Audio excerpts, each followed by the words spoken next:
In today's video, we'll be going through the basics of bouldering outside as a beginner.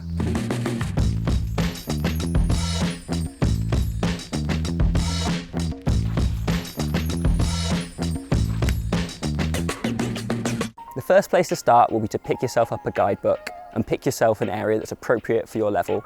But bear in mind that if you've only climbed indoors, the grading outside might be a fair bit more challenging to start with, as the style is very different. Today I've come to Cratcliffe in the Peak District because it's got some nice flat landings and the boulders aren't too tall, so when I'm here bouldering by myself, it's nice and safe and there's not too many extra things to be considering.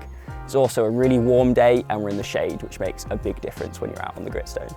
So for setting up the pads, there's a couple simple considerations. For most bouldering pads that you'll purchase, they'll have 2 layers of foam, a thicker layer of foam on the bottom and then a harder, thinner layer on the top. So it's very important to make sure that you're placing the pad the correct way up, so you've got the firm layer of foam on the top. So then you need to consider where on the rock that you'll be climbing and where it is likely that you're going to fall down, and make sure that you've got the pads nicely centered below that. And if you're using multiple pads, to make sure that they're placed so that there's no gaps between them.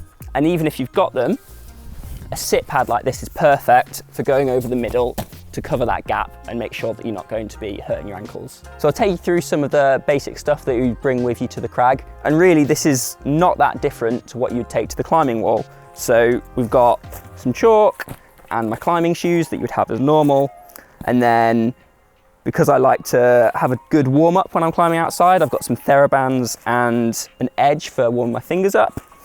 And then some food and water and a couple more gubbins for warming up my fingers and looking after my skin.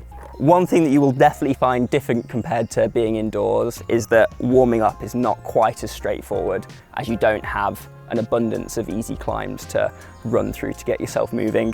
So it is really worth having something to get your fingers going, something like a TheraBand for warming up your shoulders and maybe your lower body. It'd be really easy when you're coming outside for the first time to get overexcited and jump on something that's really difficult for you straight away. Don't do this, just spend a little bit of time warming up and you won't regret it. All right, so now that the pads are set up and I'm all warmed up, it's time to do some climbing. So one final consideration is just to check how you're going to get off the boulder once you're up the top. In this circumstance, I can just walk off the back, which is nice and convenient, but sometimes you might need to shuffle some pads around and drop back down. So just have a plan before you get on. So we've not got some obvious coloured holds to follow like you would in the gym, so it's going to take a little bit more route reading to figure out which holds are actually useful and which holds have got chalk on from people having a feel, but in reality are going to be far too bad to make use of on the climb. So this is a very popular boulder, so it's got an awful lot of chalk on it. It can be worthwhile to try and clean quite a lot of this off, but just don't go mental. This is gritstone. It's a form of sandstone and can be quite soft, so an excessive amount of brushing can erode the rock. So try and clean it off where possible, but don't excessively scrub at it. And along the same vein, the footholds can get a lot of traffic with rubber and even sometimes people still having dirty shoes. So always try and clean off the bottom of your shoe before you're getting on. And if you can see there's some dirt on the holds already, as we've got a case of just here, just try and scrub that off so that it's nice and clean and you're not ingraining that dirt more into the hold when you get on.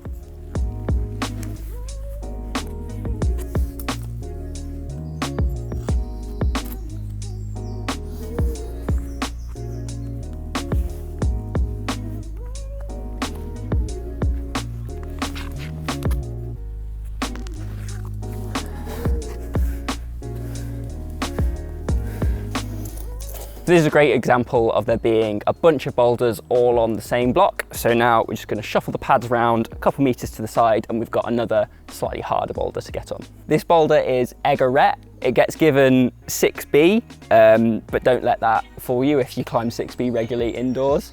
This boulder's got a reputation for being very tricky at its grade. And if you look at the holds, there's not a lot there essentially. It's not like climbing inside where there's something to pull down on.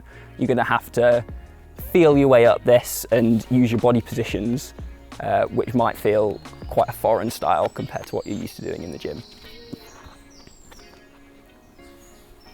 Ugh, I didn't make a plan.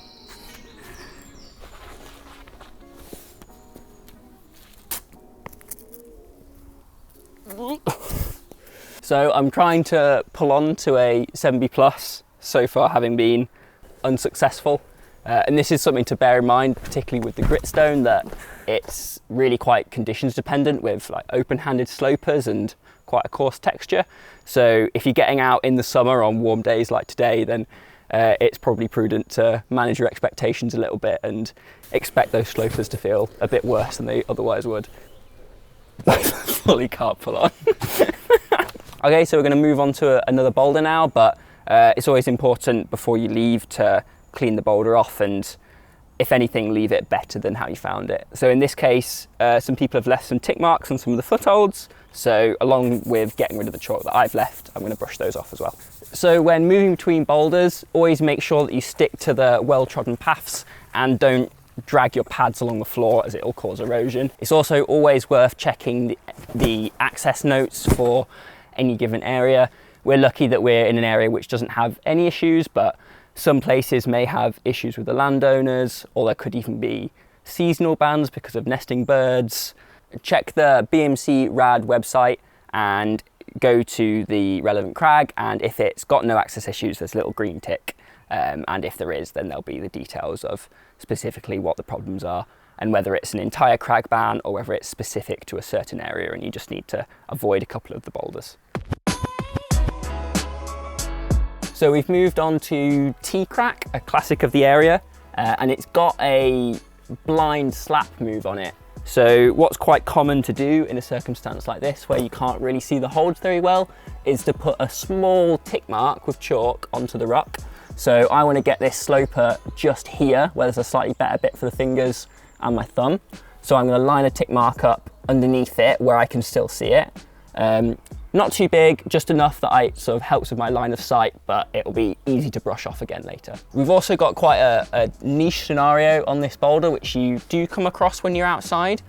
So this hole just here has been chipped into the rock and it's artificial. So the pure way to do the climb is to avoid using this hold for the full 7B grade. So of course, if you want to climb it with the chip, that's absolutely fine, but be prepared that you might get some stick for it from your mates for not doing it properly.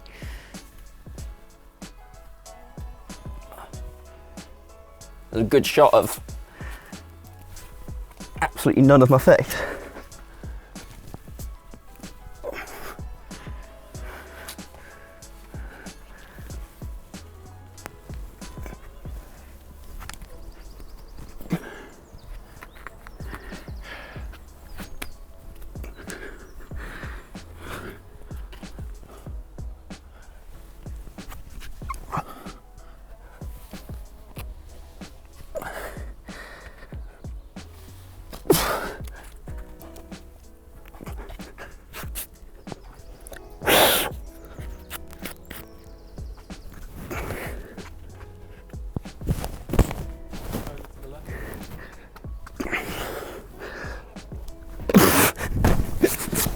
It's so sweaty.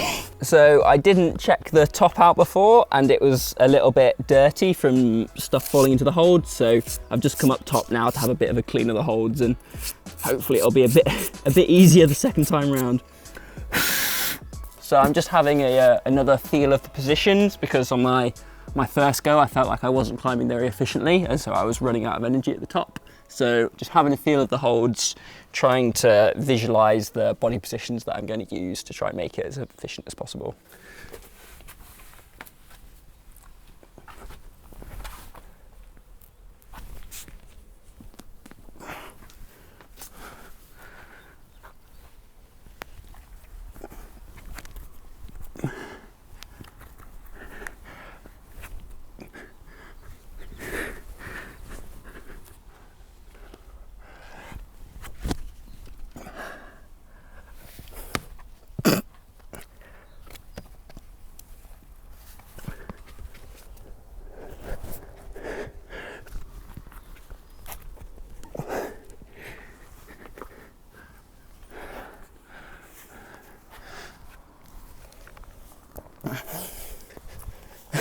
Nice technical campers beater.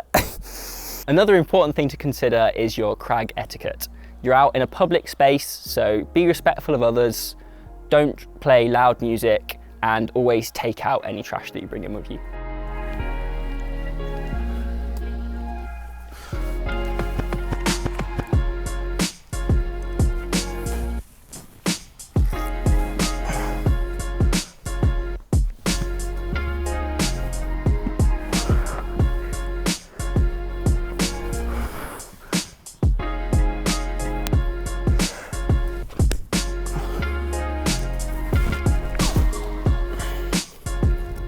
So up until this point, all the boulders that I've been on have had really nice flat landings, so I felt comfortable to not climb with a spotter, although it is always better if you have the option. We've come over to a boulder now which has a less perfect landing. It's offset on 2 different tiers, and so to make sure that if I do fall off, it can be a nice controlled fall, we're going to get Sam out from behind the camera, and he's going to be stood here to make sure he can guide me down onto the pads.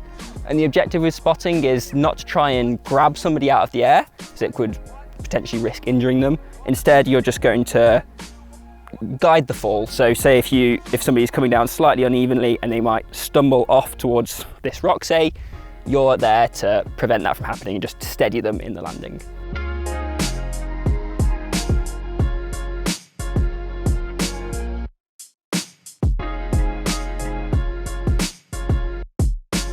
So we're just finishing up with our session now. One final note is just to make sure that you pack everything out that you brought in with you and leave the crag as you found it. I hope you enjoyed this video. If you're new to bouldering and you're looking to get outside for your first time, don't forget to like and subscribe, and we'll see you next time.